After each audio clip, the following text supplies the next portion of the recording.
అందరికీ నమస్కారం అండి. ఈరోజు మనము ధనుస్సు రాశి వారి యొక్క జాతక ఫలితాలు కూడా తెలుసుకోబోతున్నాము. ధనుస్సు రాశి వారికి నవంబర్ 19 అనగా బుధవారం నాడు వీరి యొక్క జాతక ఫలితాలు కూడా తెలుసుకోబోతున్నాం.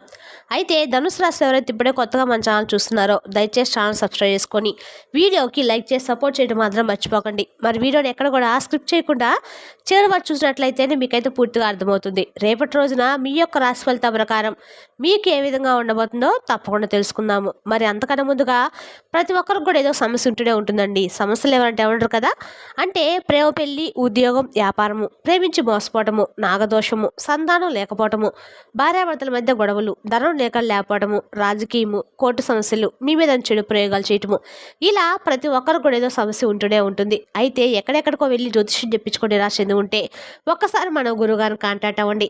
సకల సమస్యల పరిష్కారం శ్రీ కాళీమాత ఆశీస్సులతో జ్యోతిష్యం చెప్పండి. మన గురుగారి పేరు వచ్చి శివరామదాస్ గారండి. మీరు సంప్రదించిన ఫోన్ నెంబర్ 9764639967. చాలా నమ్మకమైన గురుగారండి. ఈ గురువుగారు స్త్రీ పురుష వశీకరణ చేయట్లో చాలా ప్రత్యేకత గలవారు. మీకు ఎటువంటి సమస్యలున్నా నమ్మకంతో ఒకసారి ప్రయత్నించండి. ఈ గురువుగారి ద్వారా చాలా మంది లబ్ధి పొందున్నారు. మేము కూడా మాకున్న సమస్యలను ఈ గురువుగారి ద్వారా పరిష్కరించుకున్నాము. మీరు కూడా నమ్మకంతో ఒకసారి ప్రయత్నించండి. 100% గంటలో పరిష్కారం చూపిస్తారండి. దూర ప్రాంతాల్లో ఉన్న వారికి కూడా ఫోన్ ద్వారా జ్యోతిష్యం చెప్పండి. మీకు ఎటువంటి సమస్యలున్నా నమ్మకంతో ఫోన్ చేసి చూడండి. ఇక వివరాలకు వస్తే కనుక ముందుగా ఈ రాశి వారి యొక్క మనస్తత్వం కనుక మనం గమనించినట్లయితే అండి, ఈ రాశి వారు మంచి వాక్చాతుర్యం కలిగిన వారని చెప్పుకోవచ్చు. ఎటు వ్యక్తులకి బాగా ఉపయోగపడేటువంటి నిర్ణయాలు కానీ సలహాలు కానీ వీటే ఇస్తూ ఉంటారు. కాబట్టి ఏంటంటే వీరితో ఎక్కువ మాట్లాడాలని అనుకుంటూ ఉంటారు. చాలా రకాలుగా ప్రయత్నాలు కూడా చేస్తూ ఉంటారు చాలామంది. వీరితో స్నేహం ఏర్పరచుకోవడానికి కావచ్చు, లేదంటే వీరితో పదే పదే మాట్లాడనే ప్రయత్నం కానీ ఇటువంటివి చేస్తూ ఉంటారండి. అలాగే వీరు ఏంటంటే ఎవరికి చిక్కరు దొరకని ఆ టైప్లో ఉంటారు. అంతేకాకుండా ఎదుటివారి మాట వింటున్నట్లుగా పైకి కనిపిస్తారు, కానీ వారికి దోచిందే చేస్తూ ఉంటారండి. అందరి మాట వింటున్నట్టే ఉంటారు, కానీ స్వతహాగా వారు ఎవరి మాట వినరు. చెప్పినటువంటి మాట వినకుండా వీరికి వీరే ఓన్గా డెసిషన్స్ అనేవి తీసుకుంటూ ఉంటారు. వీరికి ఏదైతే అనిపిస్తుందో అదే చేస్తారు. ఆ పనులే వీరి జీవితంలో సక్సెస్ అవుతూ ఉంటాయని కూడా చెప్పుకోవాలి. అలా అని చెప్పి ఎదుటివారి మాటలు అస్సలు వినరా, ఎదుటివారంటే విలువ లేదా గౌరవం లేదని కాదు అర్థం కాదండి. ఇలా అనుకుంటే నిజంగా మన పొరపాటే అవుతుంది. ఎవరి మాట వినాలో వారికి బాగా తెలుసు. ఎవరి మాట విని నడుచుకోవాలని కూడా వీరికి బాగా తెలుసు. అలాగే ఎవరు చెప్తే అంటే ఎవరు పడితే వారు చెప్తే వారి మాటలు వినరు, గౌరవించరు.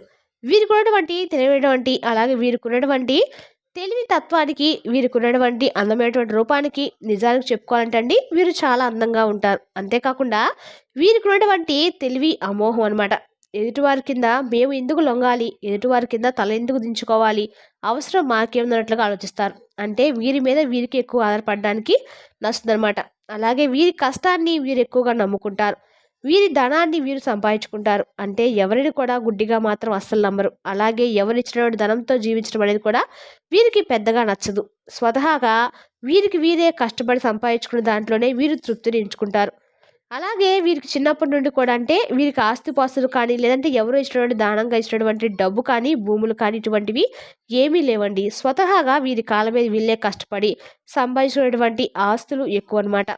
అలాగే ఈ రాశివారు పేదవారు ఉన్నారు, అలాగే లేనివారు ఉన్నారు, అలాగే మధ్యతరగతి వాళ్ళు ఉన్నారు. కానీ ఏంటంటే వీరికి ఎన్ని కష్టాలు వచ్చినా అలాగే ధనవంతుడు ఉండేవారు ఉన్నారు, వేరే విషయం. కానీ వారి చేతిలో డబ్బు ఉంటాయి, కానీ మధ్యతరగతి వారు అలాగే లేని వారు ఉంటారు కదా, అటువంటి వారికి కూడా ఏంటంటే అవసరానికి సరిపడా చేతికి ధనం అనేది అంతనమాట. అంటే వీరికి ఒక రకంగా చెప్పాలంటే అది అదృష్టమే అండి. ఎందుకంటే అవసరానికి తగినప్పుడే మన దగ్గర కొంతమంది వ్యక్తుల దగ్గర గమనించినట్లయితే వారికి అవసరం ఉన్నప్పుడు అస్సలు అమౌంట్ అనేది చేతిలో ఉండదనమాట. అలాగే లేనప్పుడు అంటే అవసరం లేనప్పుడు ధనం అనేది ఉంటుంది, కానీ వారికి అలా కాదు. అంతా ఆపోజిట్, చేతి నిండా కూడా ధనం అనేది ఎప్పుడు కూడా అవసరానికి సర్దుబాటు చేసే విధంగా వీరికి చేతిలో డబ్బు ఉంటుంది. అది ఉన్న వాళ్ళైనా లేని వాళ్ళైనా మధ్యతరగతి వాళ్ళైనా ఇలా వీరికి అదృష్టం అనేది ఎప్పుడూ కూడా వెన్నట్టే ఉంటుందని చెప్పొచ్చండి. ఇక ఈ రాశి వారికి రేపటి రోజున అన్ని రకాలుగా అదృష్టకాలం అని చెప్పుకోవచ్చు. రాజయోగం కలగబోతుందని కూడా చెప్పుకోవచ్చు. ఈ రాశివారు రేపటి రోజున ఏం చేసినా కూడా జాక్పాట్ అయితే తగలబోతుందండి. మీరు అన్ని పనుల్లో కూడా రేపటి రోజున అన్ని రకాల కూడా మీకు అదృష్టమైన లాభదాయకమైన రోజు. రేపటి రోజున ఈ రాశివారు చక్కగా అంటే మీరు రేపటి రోజున అయిపోయిన పనులు స్టార్ట్ చేయాలనుకున్నా కూడా రేపటి రోజు మీకు అన్ని రకాలు కూడా అనుకూలంగా ఉంటుంది. అలాగే ఈ రాశి వారికి రేపటి రోజున ఏంటంటే వీరికున్న మంచితనం వలన భగవంతుడు ఇచ్చినటువంటి గొప్ప అవకాశము, అలాగే అనుగ్రహం అని కూడా చెప్పుకోవాలి. అలాగే వీరు ఎంతో ప్రేమ కలిగినటువంటి వ్యక్తులు, ప్రేమించినటువంటి వ్యక్తులు. ఎప్పటినుండో పరిచయం ఉన్నటువంటి వ్యక్తులు కానీ, లేదంటే అప్పుడే పరిచయమైనటువంటి వ్యక్తులకి రెడ్ అంటే రైట్ సైడ్ లొంగిపోతూ ఉంటారన్నమాట. ఈ విషయంలో కొంచెం జాగ్రత్త వహించండి. ఎందుకంటే ఎవరు పడితే వారిని నమ్మేయడం వల్ల మీ మంచితనానికి ఏంటంటే మీరందరూ కూడా బానే ఉంటారండి. బానే ఆలోచిస్తారు. ప్రతి ఒక్కరు కూడా సాటి మనిషే కదా అని, మనం కూడా అలాంటి వాళ్ళే కదా అని, ఎప్పుడు కష్టం వచ్చినా ఏంటో అని చెప్పేసి వెనుక ముందు ఆలోచించకుండా దగ్గరున్నా లేకపోయినా వెంటనే సహాయాన్ని ముమ్మరం చేస్తూ ఉంటారు.